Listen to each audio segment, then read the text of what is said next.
À un moment, je ferai une tête pour la miniature, genre. Ok. Moi aussi.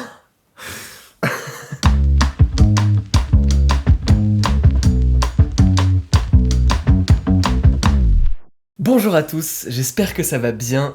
On se retrouve pour la vidéo sur le dernier épisode de la saison 1 de Doctor Who, épisode 8, Empire of Death. Je suis accompagné, encore une fois, de Robinson. Hello tout le monde, merci encore Sébastien de m'accueillir pour qu'on débriefe cette fin de saison, j'ai hâte. Avec plaisir, j'ai trop hâte aussi. J'ai fini l'épisode et je me suis dit, j'ai tellement d'opinions, ça va être une vidéo, je pense, très longue. Mais la dernière dans ces vidéos récap.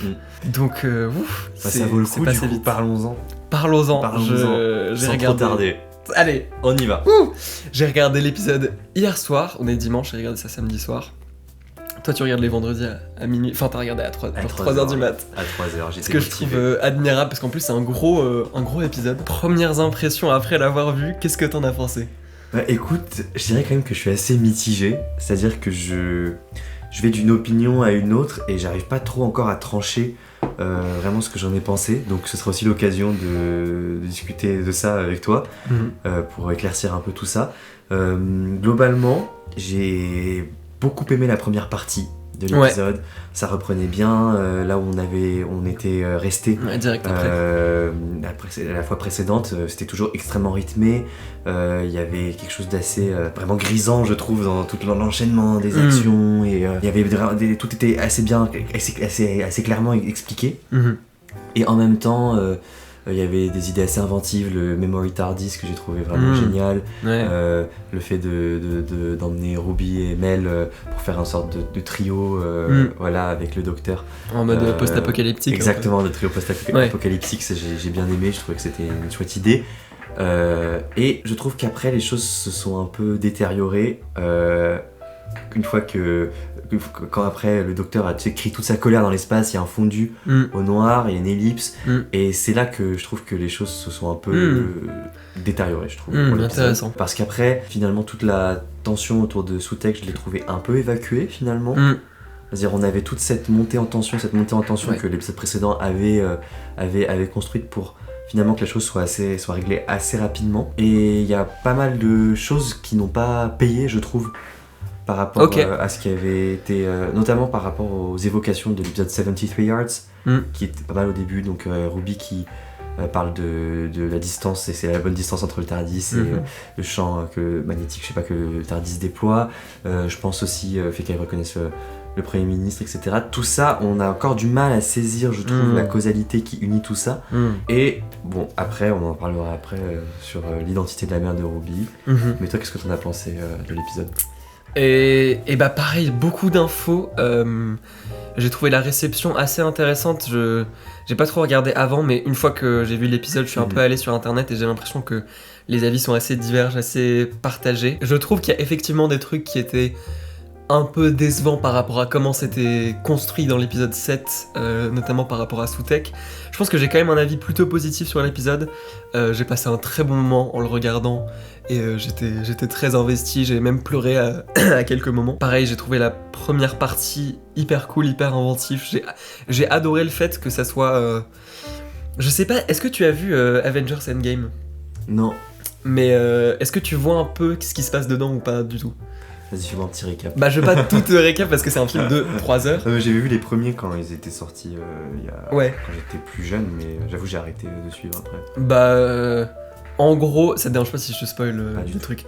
Il y a toute une séquence à la fin de Avengers 3 où l'entièreté de... Enfin non, 50% de la population décède et s'effondre en sable, littéralement.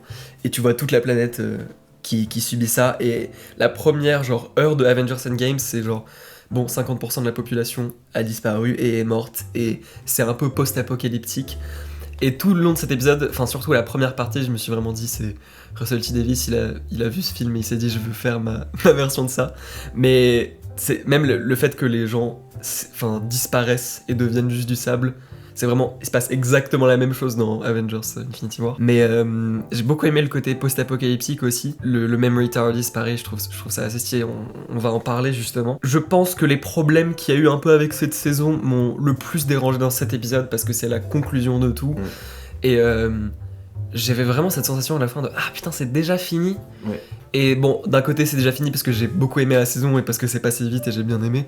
Et d'un côté je suis là genre waouh, on est déjà en train de conclure l'arc de Ruby alors que en vrai j'ai l'impression qu'on a à peine appris à la connaître. Donc ça j'ai trouvé ça un peu dommage. Mais bon, globalement j'ai bien aimé, je pense que c'est pas forcément la conclusion que beaucoup de gens attendaient. Mais certains trucs, même le truc de 73 Yards, ça m'a pas forcément dérangé, et même j'avais peur qu'ils explorent trop ça. Ah ouais? Parce que en fait 73 Yards pour moi c'est tellement un épisode contenu que genre qu'est-ce que tu peux faire de plus. Pour moi ce que j'ai retenu de ça c'est que elle s'en souvient et c'est un truc qui lui reste, et en soi tout ce qui s'est passé ça s'est vraiment passé, et en même temps il y a que Ruby qui s'en souvient, et j'avoue que ça spécifiquement ça m'a pas trop dérangé. Après bon, on s'entend, j'ai quand même passé un très bon moment devant l'épisode, enfin c'était ouais c'était quand même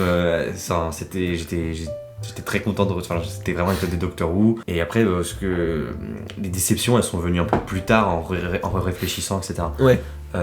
Non, donc comme c'était pas un mauvais épisode, bien sûr, j'ai peut-être commencé un peu trop sévèrement, mais c'est l'impression un peu que ça, en fait, ça me laisse un peu avec une légère frustration par rapport à un problème de durée des épisodes dont on avait déjà parlé un peu la semaine dernière. Je pense que c'est relatif au budget, donc bon, on peut pas trop non plus leur en vouloir. Voilà, leur en vouloir.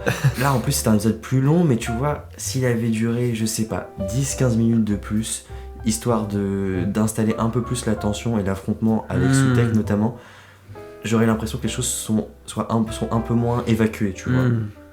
Et notamment aussi par rapport à l'arc de Ruby qui pose question. Après on va la revoir.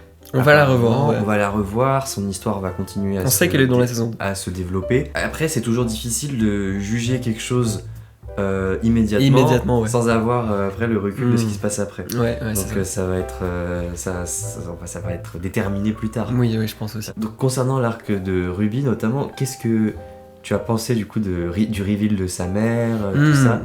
Je sais que c'est un choix qui est un peu controversé au sein de la fanbase. Bah franchement, le fait, le reveal à la fin, que ça soit juste une meuf normale et qu'on explique sa vie, j'ai beaucoup aimé, et j'ai beaucoup aimé que ça soit pas un énorme reveal à la elle est connectée au docteur, elle est connectée au trickster ou à Sutekh. Je pense que j'aurais trouvé ça hyper nul s'ils avaient fait ça. Et je trouve ça assez intéressant. J'ai vu une interview un extrait du commentary. Il y a des commentaries qui sont sortis pour certains épisodes de la saison. Et Russell T Davies a dit qu'il a fait ça un peu en réponse à Star Wars 9. Alors je crois que tu l'as pas vu. Oui. Je peux te spoiler. Hein. Spoil-moi. On apprend dans ce film qu'en fait Rey elle est liée, elle est dans la famille de Palpatine. Alors que dans le film précédent, il y avait tout un reveal où on apprenait qu'en fait c'était juste une meuf normale. Et du coup il y avait un peu une contradiction entre les films. Bref, et Russell T Davies a dit qu'il voulait faire ça parce qu'il trouvait ça plus intéressant que ça soit juste une meuf normale. Et je trouve effectivement ça plus intéressant et plus touchant que ça soit juste une meuf normale. Et j'ai trouvé toute la séquence de fin où elle retrouve sa mère, franchement j'ai trouvé ça hyper touchant, hyper bien joué. Très très bien joué. C'est vraiment le truc que Russell T Davies fait le mieux, les liens avec la famille, le fait de voir la famille des compagnons, tout ça. Et ça j'ai trouvé ça très cool. Je pense que c'est un peu bizarre qu'il y ait eu autant de mystère et de build-up. Et qui est la mère de Ruby? Ça paraît un peu juste c'est comme si c'était juste un effet de « Et non, je vous ai eu plus... » Et ça, je sais pas à quel point c'est pertinent. C'est ça qui m'a un peu déplu, c'est-à-dire et qui me divise un peu, parce que à la fois je trouve que je comprends la démarche et l'idée, si tu veux, de mettre, de faire que la mère finalement ce soit un personnage normal ordinaire. Et ordinaire. Et ça, oui, ça je trouve qu'en soi c'est une bonne idée. Et après, justement, ce côté, il y a un côté un peu je vous ai bien eu. Oui. Qui moi me déplaît un peu parce que. Et notamment, il y a tout un discours un peu métatextuel que Docteur il dit quand il dit justement finalement ça a l'importance qu'on lui accorde, etc. Pour essayer de justifier un peu le lien un peu trop finalement pas si naturel que ça que le scénario essaie d'établir entre Sutekh et la mère de Ruby. En disant que justement on accorde de l'importance aux choses, l'importance qu'on veut aux choses. Et pour moi c'est pas non plus totalement l'essence de Doctor Who, parce que on est quand même habitué à avoir des gros plot twists, des reveals, etc. Et je comprends le fait d'aller à contre-courant un peu de ça, mais forcément la satisfaction est un peu moindre. peut-être que il s'agirait peut-être de le regarder encore avec cette fois sans trop d'attente sur, maintenant qu'on sait, sur l'identité de la mère de Ruby, pour peut-être davantage apprécier ce choix. Mais bon, je comprends que ça ait un peu frustré je comprends la frustration. Mais j'aime bien cette décision. Mais c'est vrai qu'elle est hyper intéressante. Moi, ce qui me dérange un peu plus, c'est tout le lien qui a essayé d'être établi entre justement la menace que représente Sutekh et l'abandon de Ruby. Et surtout, le truc, moi, qui j'ai trouvé un peu bon, ok, c'est Doctor Who, c'est elle pointe du doigt de façon très dramatique un panneau. Ça pour en fait, non, on s'est aperçu que c'était un panneau, tu vois. Et il y a tout le truc, et je trouve qu'il la retrouve un peu trop facilement en fait. Parce que, non, c'est intéressant de dire, ok, on va en 2046, 73 years, on va télécharger l'ADN, etc. Et au final, Unit pouvait le faire depuis le début. Et donc pourquoi avoir fait la fenêtre temporelle, tout ça, s'il s'agissait simplement de faire une recherche ADN. Bon, c'est peut-être des contradictions qui assez légères dans le scénario, mais voilà, c'est juste que... et d'un côté, ça fait partie aussi du second degré dont on parlait la semaine dernière sur Doctor Who. C'est-à-dire que les choses sont très dramatiques et à la fois, elles ne le sont pas, elles ne doivent pas l'être nécessairement. Et je pense que le choix justement d'avoir ancré l'histoire de Ruby dans quelque chose de finalement très très trivial illustre ce décalage qu'il y a dans Doctor Who entre une dramatisation extrême des choses pour au final quelque chose de... Et ça fait partie aussi du charme de la série et un peu de l'humour, je pense. Avec beaucoup de décalage, parce que du coup t'as cette adolescente qui... Parce que j'ai vu sur les réseaux, les gens ils se demandaient qui à 15 ans portait genre un manteau noir aussi genre mystérieux et imposant, tu vois. Elle se retourne, elle pointe du doigt une rue, etc. C'est beaucoup trop mystérieux. Et au final, c'est Doctor Who quoi. C'est comme le fait que le méchant ce soit un chien et qu'il s'agisse juste de lui accrocher une laisse à travers le vortex. Au final, c'est ça dont il s'agit. C'est vrai que des fois tu fais pause et tu dis mais qu'est-ce que je regarde, tu vois, qu'est-ce qui se passe. C'est très goofy. Et c'est génial. C'est génial. C'est ça c'est ça un peu le charme de la série aussi. Mais je pense que du coup c'est un peu un commentaire qu'il fait sur ne prenez pas non plus tout ça trop au sérieux.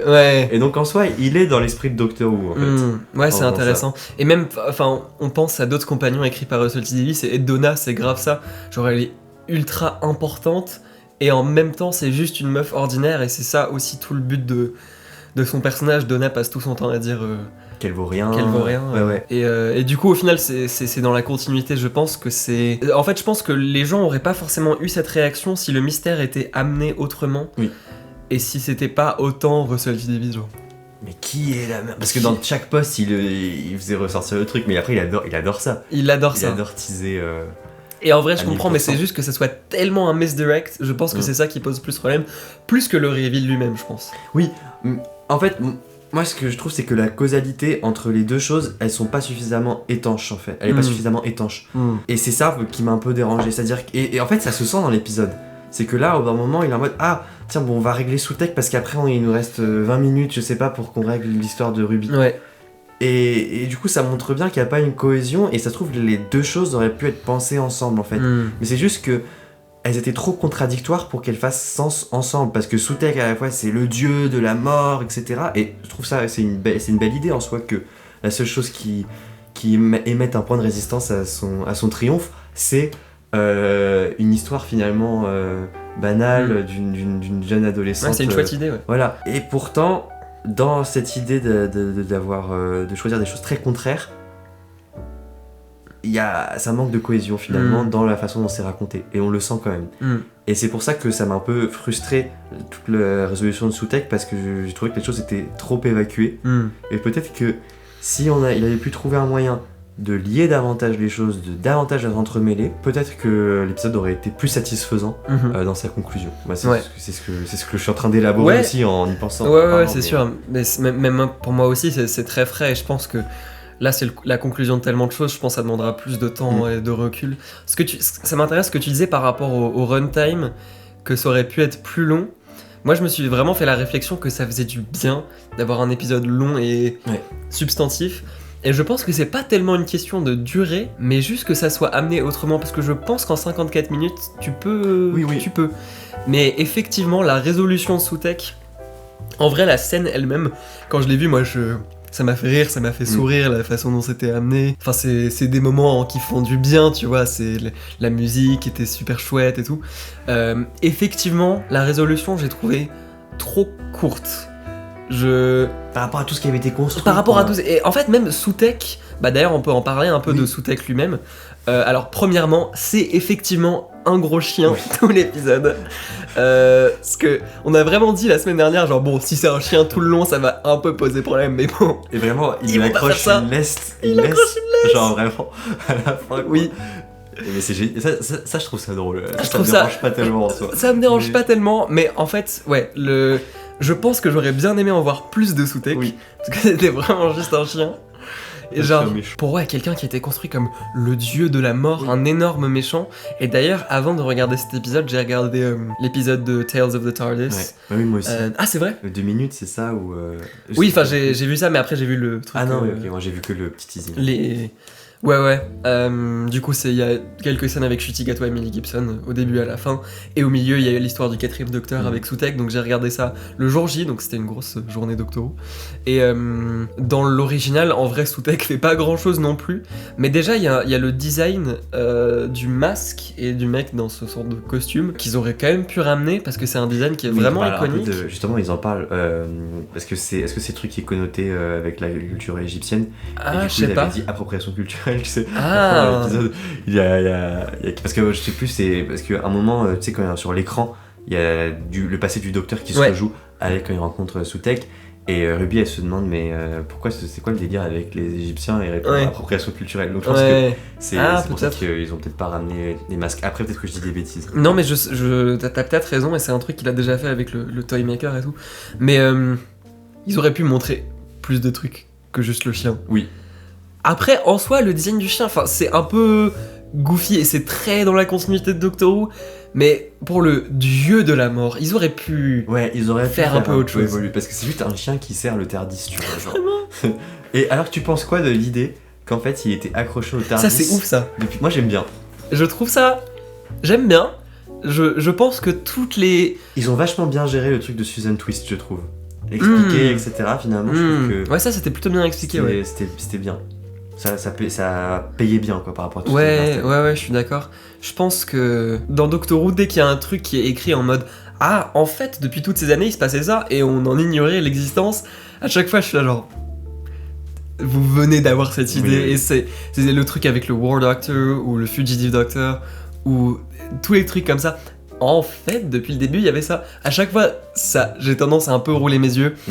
Mais en vrai, je trouve que l'idée est pas incohérente, et c'est assez fun d'imaginer que Sutekh est là autour du TARDIS. Mais ça donne un truc depuis des années. En fait. Oui, non, c'est vrai. J'ai pensé qu'il était là depuis toujours. Ouais, non, c'est vrai que c'est assez angoissant, et j'ai bien aimé ce concept, j'ai trouvé ça bien fait. Et d'ailleurs, Sutekh, j'ai oublié le nom de l'acteur, mais c'est le même acteur des années 70 qui revient et qui fait la voix, et la voix était vraiment...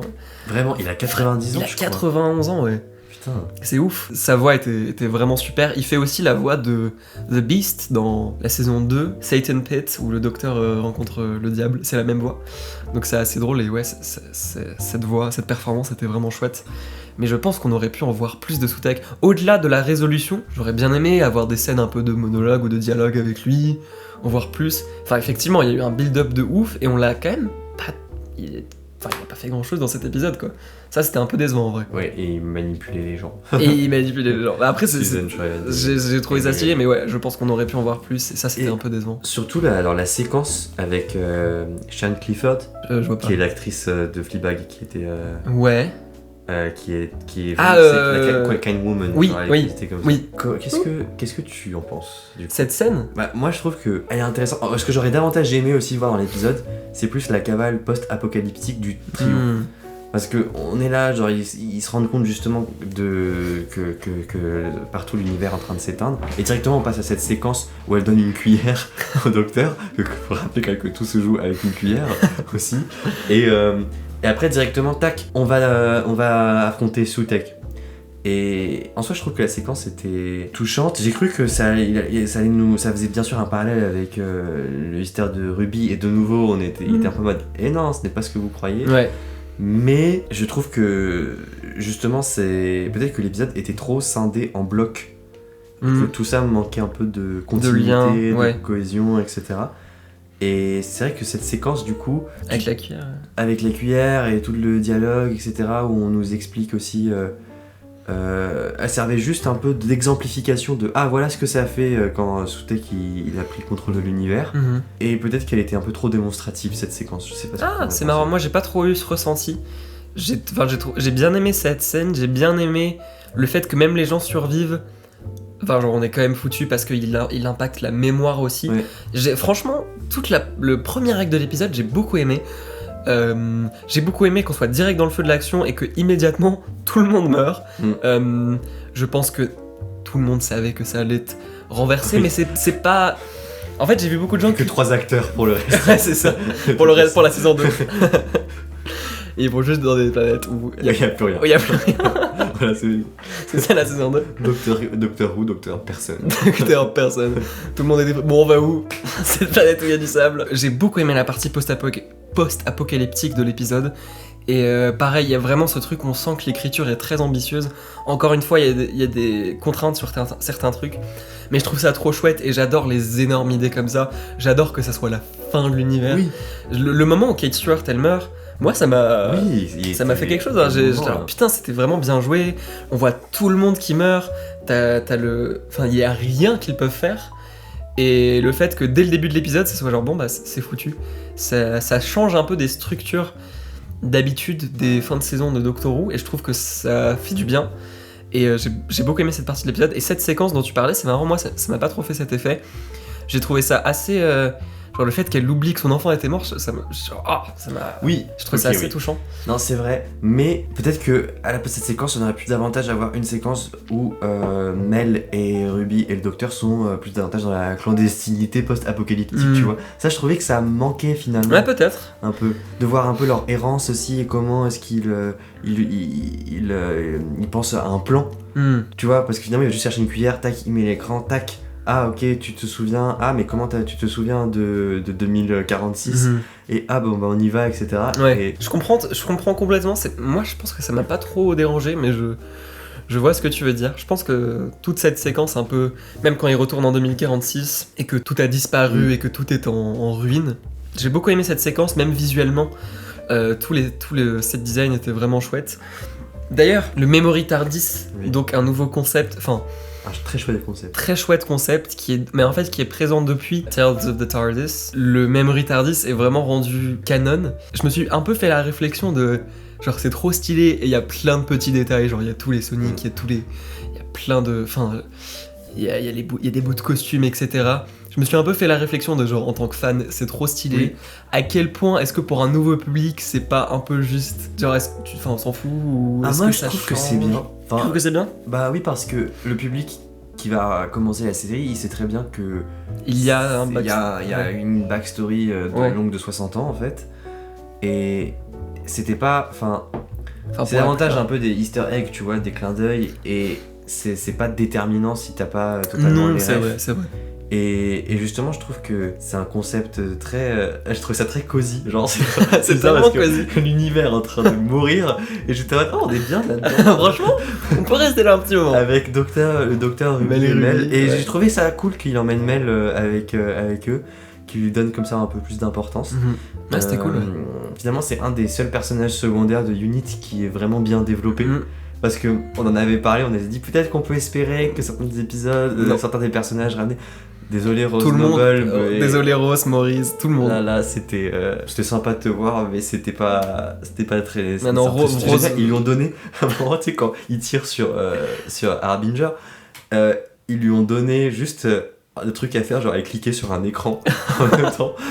Tu sais. Et j'aurais bien aimé qu'il y ait une scène genre Rose, on n'aurait pas pu faire ça sans toi. Oui, voilà. Rose, désolé, mais ce personnage est tellement inutile dans cette fin de saison. Oui, vraiment, c'est dommage. C'est un peu dommage. Mais pour revenir à Mel, je trouve que c'est vraiment bien. Et c'est un peu du coup la Sarah Jane du nouveau bout, je sais pas comment on appelle cette ère. Et à la fois, moi qui n'ai jamais vu l'ancienne série, qui n'avait pas trop entendu parler de Mel avant, ça m'a absolument pas dérangé, tu vois. Et j'ai compris le truc de quand elle trouve les vêtements de l'ancien docteur, je trouvais ça assez émouvant. Et justement, j'aime bien que la série fasse pas totalement table rase de ce qui s'est passé avant. Ouais. Mais et d'un côté, je trouve ça en fait, en y repensant là, je reviens un peu en arrière, excuse-moi, sur la mère de Ruby, je trouve ça logique en fait que ce soit, c'était sûr que c'était quelqu'un qu'on connaissait pas parce que justement c'est pas l'esprit qui habite Salty Davis en ce moment de convoquer des personnages anciens, etc. Que les fans auraient connus. Donc tout ça fait sens quand même. Après, à voir où ça mène, mais j'aimerais bien qu'on revoie le Memory TARDIS. En plus, le fait qu'il soit un peu, qu'il soit carrément bancal dans toute qu'il se prenne feu, qu'il fonctionne pas, que... Il était trop cute, franchement. Si le monde se terminait, là-dedans, je serais là genre... Oui, c'est tout cosy, c'est dans un petit pull. Ouais, il manquait plus qu'un petit chocolat chaud. Il manquait tellement un chocolat chaud. Effectivement, du coup, on arrive à la fin de l'épisode et il y a toute la résolution où il met juste la laisse sur Sutekh. Il le transforme dans le Time Vortex. J'ai trouvé ça... En vrai, sur le moment, ça m'a pas trop dérangé déjà parce que je trouvais qu'en vrai, c'était pas incohérent. Genre, le fait qu'il tue la mort, au final... Enfin, ça fait sens, en vrai. Oui. Si on imagine que ce dieu de la mort existe et tout, c'est pas trop tiré par les cheveux et j'ai trouvé le concept assez bien. Et toute la séquence où le docteur est obligé de tuer ce dieu, c'était hyper bien. D'ailleurs, Ncuti Gatwa dans tout l'épisode était incroyable. Genre, j'ai vraiment rien à dire. Je me suis un peu fait la réflexion que ce docteur pleure quand même très souvent. Et c'est ok. Bah, en fait, moi je trouve ça génial et à chaque fois, c'est pas une question de comment c'est interprété. Parce que s'il y a vraiment un truc dans cette saison qui est bien tout le temps, c'est Ncuti Gatwa en docteur, que ça soit l'écriture ou la performance. J'adore ce docteur. Et dans cet épisode, même le moment où il crie dans l'espace et il a genre j'ai fait tout ça, moi j'ai eu vraiment les frissons à ce moment, j'ai trouvé ça assez ouf.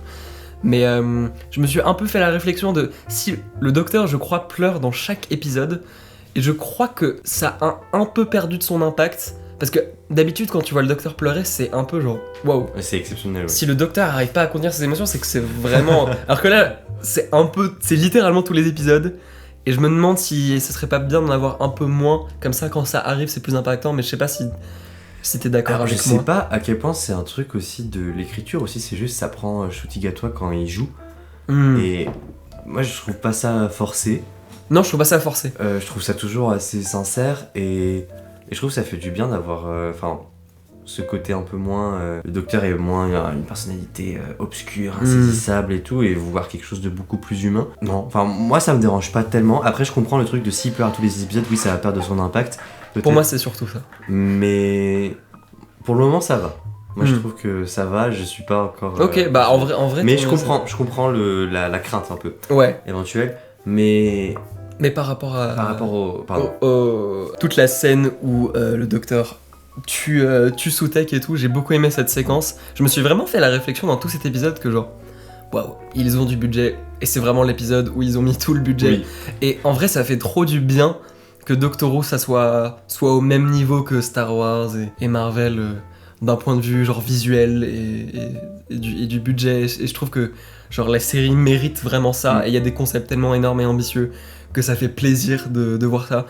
Genre, même visuellement, cet épisode en général, j'ai trouvé très très beau et les effets spéciaux étaient vraiment géniaux. Mais juste pour revenir au truc de Sutekh, je pense que la façon dont il a été battu, c'était un peu rapide pour moi. En 5 minutes, on est passé de c'est la fin du monde, il y a le docteur et Ruby qui vont affronter Sutekh.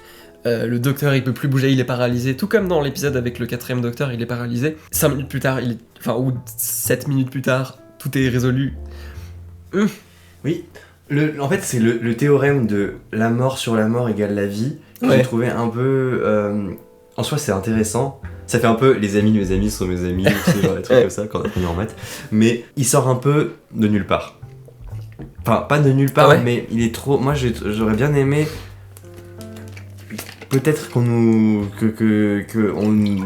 sous-entende un peu ce qu'il comptait faire, tu vois, pour Bas Sutekh, parce que J'ai trouvé que du coup ça faisait un peu trop astuce, je sors ça de mon scénario, genre pour trouver une résolution, tu vois. Ouais, même le fait qu'il tire sur le... Voilà. Après, bon, moi j'ai rien contre le fait que la mort sur la mort égale la vie. Moi non plus. Mais c'est juste peut-être qu'il aurait fallu l'amener, il aurait fallu peut-être l'annoncer un peu avant. Ouais. Ouais, peut-être. Parce que tout au long de l'épisode, bon, on sait c'est Doctor Who, on sait qu'il va le réussir à le battre, etc.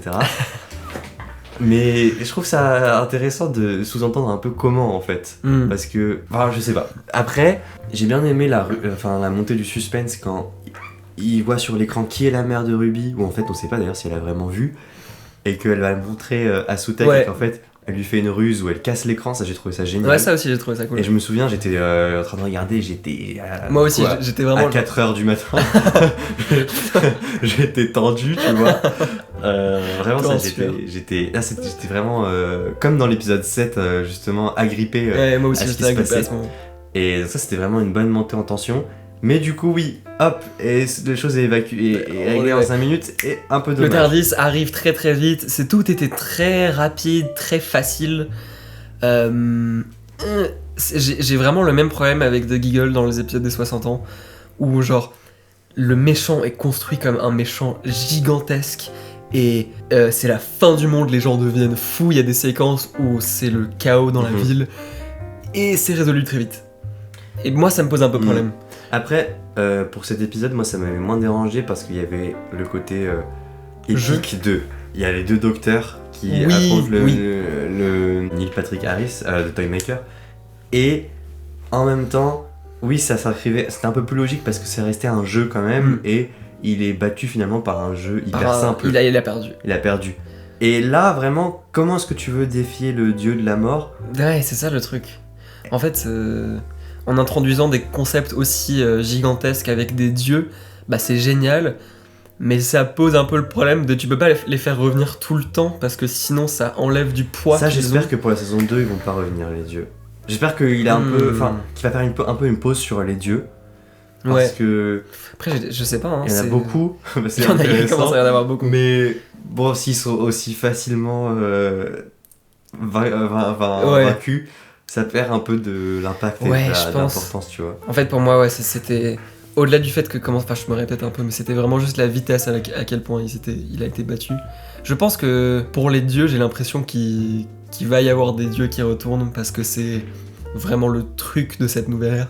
Après, bon, ça on sait pas. Mais bref, ça m'a juste fait un peu bizarre comment c'était fait vite, même si j'ai beaucoup aimé la séquence dans le Time Vortex et tout. Ouais. Et donc ce qui nous amène du coup à la conclusion de l'épisode. Je veux dire, qu'est-ce que t'as pensé du départ de Ruby ? Waouh, et ben en fait le départ de Ruby, pour moi c'était le moment le plus frustrant dans l'épisode. Genre c'était vraiment le moment où j'étais là genre je trouve que on n'a pas je répète un peu ce que j'ai dit tout à l'heure, mais on n'a pas du tout assez appris à connaître Ruby et la relation du docteur avec Ruby. Et cette scène était tellement bien jouée, la musique était trop belle, c'était...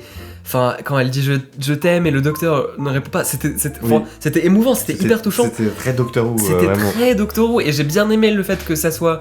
Genre leur vie se sépare sans que ça soit Doomsday, tout est tragique. Parce que ça, je pense que pour que ça ait de l'impact, ça peut pas arriver toutes les saisons.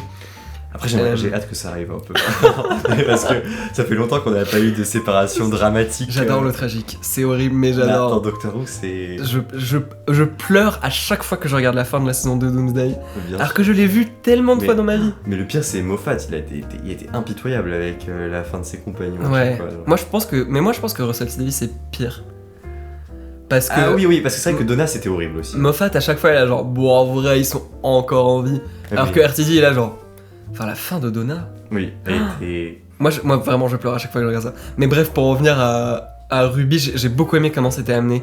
Mais j'étais là, genre, je trouve qu'il manque 5 épisodes, ou 4 ou 5 épisodes au moins, pour que cette scène ait de l'impact. Oui. C'est passé trop vite, et je me suis fait la réflexion de putain, on a rencontré Ruby il y a 6 mois, on a eu le build-up de promos, d'annonces autour de Shutigato et Emily Gibson, et en 6 mois c'est fini. La raison de pourquoi elle part, j'ai trouvé ça bien amené, et ça me frustre. J'étais là genre, j'ai envie d'être plus touché encore, mais c'est passé trop vite, et le format de cette saison en 8 épisodes, déjà avec 2 épisodes Dr. Light, mais même en 8 épisodes, pour moi, pour que cette fin ait de l'impact, il aurait fallu que ça soit la fin de la saison 2, ou alors une saison de 13 épisodes, enfin tu vois, En fait, j'ai trouvé c'était très frustrant pour moi. Ok, The Search on Ruby Road, ça introduit Ruby, mais je trouve que après, c'était pas nécessaire de faire Space Babies après, parce que c'était trop introductif, tu vois. C'était encore un peu trop didactique.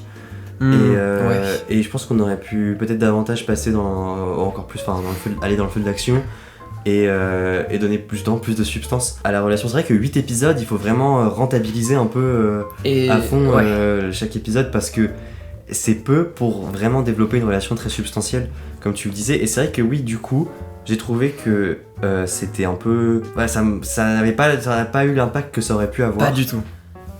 Et d'un côté, c'était extrêmement bien joué, donc heureusement quand même qu'on a un jeu d'acteurs vraiment incroyable des deux côtés. Ouais, c'est vrai. Parce que sinon, tu vois, ça mettrait davantage, ça porterait davantage atteinte, je pense, à l'écriture et à ce qui lui manque justement.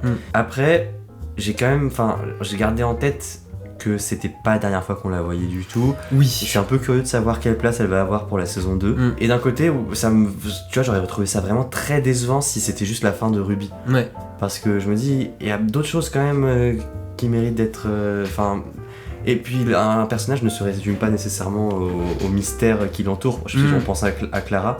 C'était intéressant d'avoir au début pendant toutes les saisons 7 l'arc sur mais qui est-il, Impossible Girl, et après on passe à autre chose et le personnage aussi se déploie à travers les saisons. Et Clara elle est là dans genre 2 saisons. 2 saisons et demie. Ouais, 2 saisons et demie, je crois que c'est celle qui est restée le plus longtemps quoi. Non, ça c'est Yaz, je crois. Yaz elle a fait 3 saisons. Ouais, et Ruby que 8 épisodes, bon, à voir du coup. Mais c'est dur, moi c'est dur, je critique pas encore tant que je sais pas ce qui va se passer après, tu vois. Ouais, je sais pas, pour moi, même si l'histoire n'est pas finie, ça reste quand même... on est dit, c'est la fin de l'histoire de Search on Ruby Road. Oui. D'ailleurs, faut qu'on parle de Mrs. Flood. Oh là là. J'ai complètement oublié de parler de ça. Mais ouais, pour ce qui est de la saison 2, j'ai regardé du coup Dr. Unleashed, la série de Making of, et Russell T. Davies a dit... En fait, c'est bizarre parce que dans l'épisode, c'est vraiment une fin.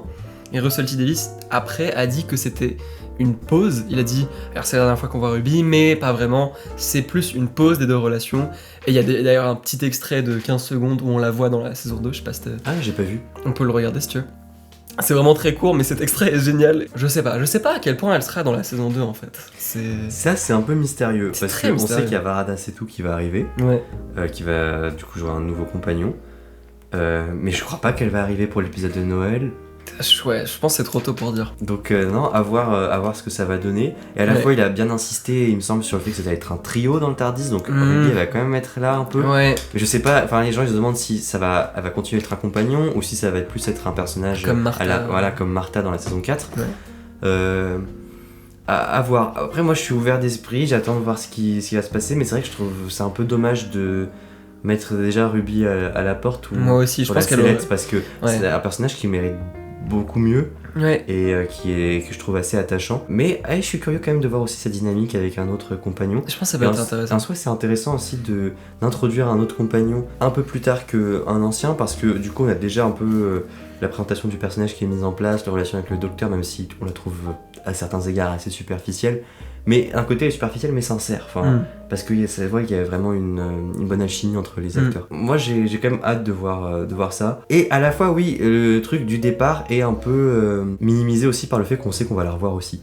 Donc finalement c'était une séquence qui était pas si émouvante que ça, alors que c'était bizarre. Mais j'ai bien aimé le fait que Ruby dise mais tu pourrais venir et rencontrer ma famille et... Ah mais non, en fait toi tu fais pas ça. Et ça montre quand même que le docteur est un alien et qu'il a... Même s'il est toujours beaucoup plus en lien avec ses émotions et qu'il a un peu heal de ses traumas, il est toujours quand même un peu déconnecté et un peu seul quand même au final. Et le moment où il pleure à la fin, il y a tellement de gens qui pleurent dans cet épisode, c'est un peu fatigant limite. Mais le moment où il pleure à la fin quand elle part, c'était super bien joué, c'était très très touchant. Mais du coup, on l'a évoqué tout à l'heure, mais Mrs. Flood qui revient à la fin, nom de Dieu, qui est cette femme. À mon avis, du coup, ça va être un truc lié à la saison 2. Il y a plusieurs trucs. J'ai vu que dans l'épisode 7, elle est habillée exactement comme Clara Oswald. Et dans cet épisode, Ah ouais. elle a Un haut bleu et. en fait, le truc, c'est que c'est pas un outfit particulièrement reconnaissable, Ok. donc ça pourrait juste être un détail. Oh, pardon. Mais elle a genre un pull gris et une chemise blanche, et c'est vraiment identique. Et à la fin, elle s'habille exactement comme un compagnon du 6ème Docteur. Elle a genre un gros truc blanc. Ça pose question. On sait qu'elle est pas liée à Sutekh, parce que quand Sutekh détruit l'univers, elle meurt aussi, et elle dit I had so many plans. Ouais. Donc elle est pas en lien avec Sutekh. Il y a toute cette séquence de fin où elle brise le 4ème mur pour genre la énième fois dans cette saison. Qu'est-ce que t'as pensé de cette scène? Bah, de nouveau, je suis assez curieux. J'avais pas noté les trucs de. Elle ressemble à des anciens compagnons. Donc Ouais. peut-être que ce serait un. Elle a c'est vraiment le même intéressant. truc que Clara, quoi. Bah, c'est sûr qu'elle connaît le docteur. Vas-y, Elle dis-moi. dit Clever Boy. Oui. Et Run You Clever. Run, Boy. Clever Boy, ouais. Et c'est vrai que j'avais vu quelqu'un sur les réseaux qui disait personne n'appelle le docteur Cleverboy, mais ça, sauf Clara. Ouais. Est-ce que c'est une coïncidence? Après, est-ce qu'ils vont faire revenir Clara? Je pense pas. Et surtout, elle a pas l'air très sympa, tu vois. Genre. Oui. C'est ça. Oui, elle a fait l'air Elle a pas l'air. Clara, elle a pété un câble. Et à la fois, elle a l'air de partir à la fin, un peu comme Mary Poppins, mais et on a souvent dit que justement il y avait un parallèle entre Missy et Mary Poppins des fois, donc il y en a certains qui viennent s'aventurer à l'hypothèse que c'est le Master. Et en soi, c'est vrai que on sait que le Master il va revenir parce que on se souvient quand même de la main dans, Oui. dans l'épisode des 60 ans. Tu dis ça, moi je pense que le Master va pas revenir avant longtemps. Oui, mais on sait qu'un jour il va revenir. Ah oui. Je pense que c'est quand même dans les plans, pas nécessairement tout de suite parce qu'on l'a beaucoup vu, mais. Je sais Et pas. je sais pas si Mrs. Flood ça va être quelque chose qui va être résolu dès la saison 2. Moi je vois bien justement son personnage traverser la nouvelle ère de Russell T Davies Peut-être. et on apprenne qui c'est. Pourquoi est-ce qu'elle brise comme ça le 4ème mur? Et surtout, qu'est-ce qu'elle sous-entend par le fait que le docteur va avoir une fin terrible? Genre, elle dit Absolute Terror. Ouais. C'est vraiment exactement ce J'ai qu'elle trouvé dit. ça drôle en plus. C'est vrai. Toi, tu penses quoi du coup? Enfin, on peut pas savoir en fait. On peut pas savoir, j'ai trouvé ça très intriguant. À mon avis, il va quand même y avoir un lien avec la saison 2 parce que on sait que les 2 saisons ont été commissionnées en même temps. C'est possible qu'elles restent après, mais à mon avis, on aura des réponses dans la saison 2 parce que c'est trop un énorme mystère pour laisser ça comme ça. Et je suis content aussi que ça soit un mystère qui reste et que ça n'a pas été un énième truc à résoudre dans cet épisode Oui. et que ça soit un truc Oui. qui continue. Et en plus, j'ai l'impression qu'on l'a que vu genre 3-4 fois au On l'a total. pas vu tant de fois. Ouais. Genre quand elle apparaissait dans Church and Rebuild, j'ai cru qu'on allait plus la voir. Au final, pas tant que ça. Je sais pas. Et on sait pas très comment la intrigué. cerner parce qu'elle est à la fois elle est gentille et à la fois elle est inquiétante, tu vois. Ouais. En fait, elle est inquiétante surtout. c'est ça. Ouais. En fait, la semaine dernière, j'ai dit, ah, peut-être c'est une gentille. Je retire un peu cette théorie, je crois. Bah, en fait, je vois pas comment elle pourrait être. En fait, je suis sympa après ça. Enfin. À la fois, ça la met dans une position de conteuse. Donc il y a des gens, j'ai vu, qui sont aventurés à dire que peut-être que c'est une déesse de des la histoires. narration, Ouais, des histoires. ça serait tout intéressant ça. ça. Ça Et pourrait être très méta. Et donc aussi qu'est-ce que ça pourrait dire de Ruby? Ça je suis quand même curieux parce que Russell T Davies avait du teasing sur qu'est-ce que la famille de Ruby peut encore nous apporter. On sait que la famille de Ruby, ça continue. ça continue. Donc peut-être que elle est pas si normale que ça. entre guillemets. On va voir. On va voir. En vrai, c'est cool parce y a quand même un épisode à Noël. Donc ça garde quand même un truc un peu régulier, quoi. Et d'ailleurs, il y a moyen que cet épisode de Noël se situe immédiatement après la fin de cet épisode-là parce que C'est possible. il neige et c'est l'hiver et il y a cette ambiance un peu Noël justement à la fin de celle-ci. Enfin de cet Mais épisode. je crois que je crois qu'on est à Noël dans le dernier épisode quand ils arrivent à la fin. Oui, c'est Parce ça. qu'il neige et tout. Et... Donc il y a moyen que ce soit genre immédiatement après. Ouais. quoi. Les amis, nous arrivons à la fin. Nous arrivons à la fin de cette saison, à la fin de ce récap. J'espère que ça vous a plu. J'espère aussi. Dites-nous ce que vous en avez pensé dans les commentaires. D'ailleurs, pour cet épisode, je mets ma note ici. Et moi la mienne ici. On se retrouve... J'ai envie de dire on se retrouve à Noël. Pour le prochain épisode. Allez. Je vous fais de gros bisous. Merci à tout le monde. Salut.